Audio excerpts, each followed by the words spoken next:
Dati na rin naman ako nagji-gym.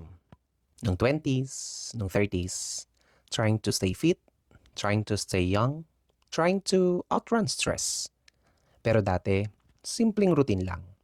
Pasok, buhat, papawis, uwi. That's it. Walang feelings. Walang excitement. Pero may isang bagay na first time ko lang naranasan in my 40s. Yung ma-excite ulit na pumasok sa gym. Well, hindi dahil sa body transformation goal or dahil summer body season. May hinihintay lang talaga akong makita. Every single time na pumapasok ako, nandun siya. Tahimik lang. Pero ramdam mo agad. Hindi kami nag-uusap. Tinginan lang.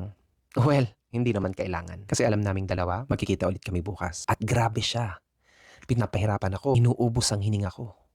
Pinapanginig ang legs ko. Minsan nga after a few minutes, parang ako na yung may gustong umalis. Pero weirdly, siya rin yung dahilan kung bakit ako bumabalik-balik. Siguro nga pag nasa 40s ka na, iba na yung definition mo ng connection. Hindi lang puro kilig. Minsan, consistency talaga.